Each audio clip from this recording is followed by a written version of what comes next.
What would you like to begin with today? The lowest common denominator, frequency and vibration.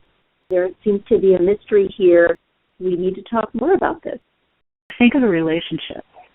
Sitting down with couples and having them outline what does your future look like in 50 years. And then when you see people with two completely different value systems, really making that awareness of you guys are going off in two different directions.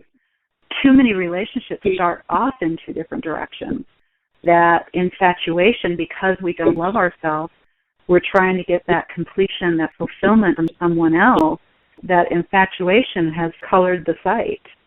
It all really is about allowing your true nature, and this is where we get back into the frequencies of who you are. When you allow your true nature to come into your body and fulfill itself, you are whole. And when you come to this relationship whole, you are having experience and you are growing. And when you meet what is, I guess, anti-whole, what isn't who you are, what doesn't resonate, the clarity is so obvious. It's easy to say no to situations that don't resonate. It's easy to speak. The voice comes up naturally. When you allow true nature, your true nature, to fulfill itself in your body, in you, as you, when you become yourself as that light integrated into this physical body, your voice becomes easy to express.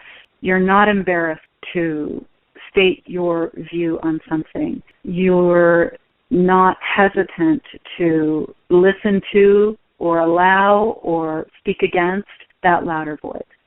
Being who you are and allowing not just love, but every frequency that is meant for you in this lifetime, that is who you are in this lifetime, is here to support your life and be the expression that you are, because that's what you are. You are not the human body. You're the light that operates the human body.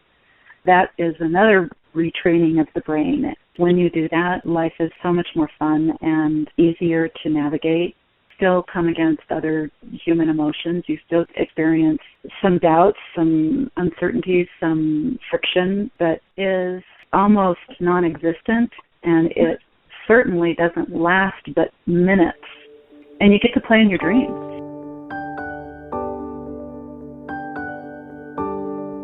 I've got something to read really quick.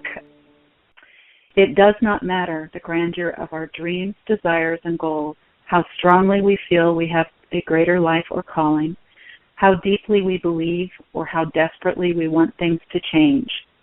No system, process, or spiritual belief is able to hand us the fullness of our dreams naturally vibrating at higher frequencies, as long as actions and emotions are vibrating at lower frequencies. What lies beneath all things is the vibration that becomes what matters.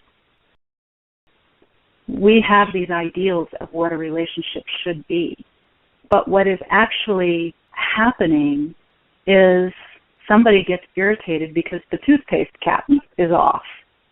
Somebody gets irritated because the toilet seat is in the wrong position. Somebody gets irritated because they parked wrong in the driveway. These are resentments and irritations that eat at the foundation. You cannot live in the ideal if you don't respect its frequencies. Live with respect if you show so much disrespect to one another. Or the one who overpowers the other one, if the one who is being overpowered doesn't respect themselves.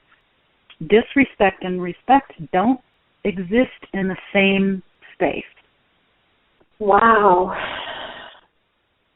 And we spend years in these situations. And so our bodies are being abused every single day. Every single day that we are in, that we stay in these abusive situations, every single day that we don't recognize or allow or accept ourselves to be loved and to love ourselves.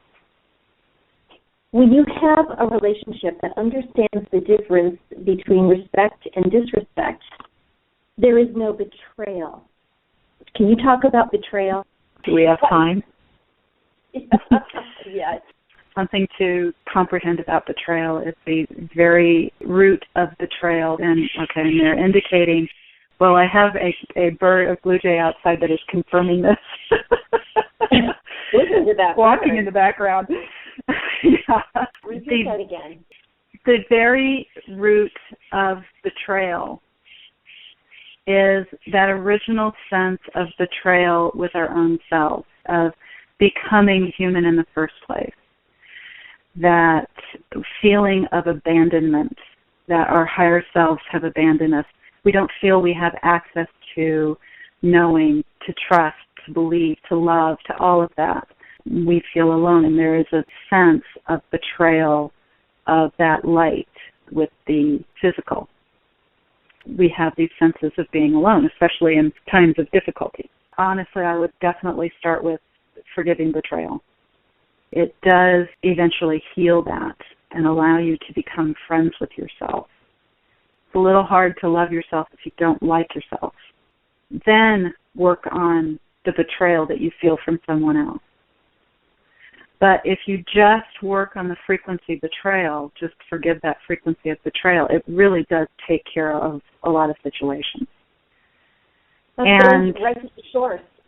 Right to the beginning. If you can, in your daily remembrance, consider that relationship, and that's where your initial conflict is. In your body and your mind, everything is that space between your physical DNA and the light that runs in tandem with it. Both of them are you. One is your history, and the other is your present and your future. Okay, so that kind of leads me to an economy of scale. It feels like your spirit is so small. It's like a little atom that's circulating in your body. Your body feels so large in relation to the scale of your spirit. It's actually the other way around, isn't it? Absolutely. Oh, yeah, okay, because the electromagnetic field.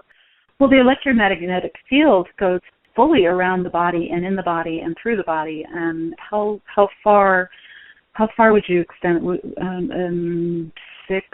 8 to 12 feet out from the bottom, about-ish. So consider yourself as an orb, basically. And the only reason that orb is planted on the ground is because you are in a physical body, and that light goes all the way around that physical body. This is your space. This is who you are. And when that physical body drops, that orb condenses into a smaller space because it doesn't have to encompass the entire space of the body. So our body is like just a physical, our body is just here to absorb light. It gives us the ability to touch one another, to make love, to have experiences, to shake hands, to build cities, to have radio shows, to have coffee. You knew that was coming. So the body allows us to have our five senses, but there are six senses if you include the ability to see what is unseen, the spirit part of ourselves. Yeah, that's the game. This is our masquerade party. Okay, well then I'm going to go forth and have some fun. This was the Conversation Unscripted with Ruth, Evelyn, and Mary Holden. We thank you for joining us.